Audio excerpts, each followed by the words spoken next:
ಇನ್ನು ಮೇಲೆ ಸಾಂಗು ಇನ್ನು ಮೇಲೆ ಖಂಡಿತ. ಯಾಕೆಂದರೆ ಇದು ನನಗೆ ಭಯ ಕೂಡ ಇತ್ತು. ಅರ್ಜುನ್ ಜನ್ಯ ಸರ್ ಮ್ಯೂಸಿಕ್ ಮಾಡ್ತಾರೆ ಅಂದಾಗ, ಎ ಪಿ ಅರ್ಜುನ್ ಅವ್ರು ಲಿರಿಕ್ ಬರೀತಾರೆ ಅಂದಾಗ ಯಾಕೆ ಭಯ ಅಂದರೆ, ಒಂದು ಕನ್ನಡದ ಜನ ತುಂಬ ದೊಡ್ಡ ಮಟ್ಟಕ್ಕೆ ನನ್ನ ಮೊದಲನೇ ಚಿತ್ರದಲ್ಲಿ ಆಶೀರ್ವಾದ ಮಾಡಿದ್ರು, ನನಗೆ ನೀನು ಸಾಂಗು.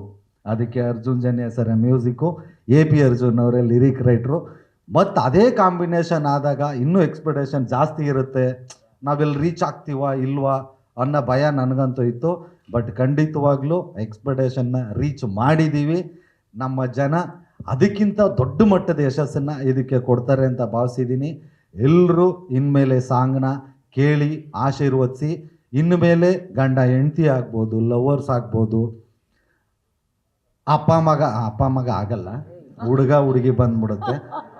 ಯಾರ್ಯಾರು ಇಷ್ಟಪಡ್ತೀರಾ ಪರ್ಸ್ನಲ್ ಆಗಿ ಅವರೆಲ್ಲರೂ ಇನ್ಮೇಲೆ ನೀ ನನ್ನ ಹುಡುಗ, ಇನ್ಮೇಲೆ ನೀ ನನ್ನ ಹುಡುಗಿ ಅಂತ ದಯಮಾಡಿ ರೀಲ್ಸ್ ಮಾಡಿ ಹಾಕಿ ಖಂಡಿತ ನನಗೆ ಶೇರ್ ಮಾಡಿ.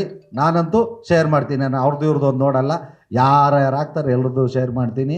ಅದು ತುಂಬ ದೊಡ್ಡ ಮಟ್ಟದ ಸಪೋರ್ಟು ನಮಗೆ ಸಿಗುತ್ತೆ. ನಿಜವಾಗ್ಲೂ thank you so much sir, Arjun sir.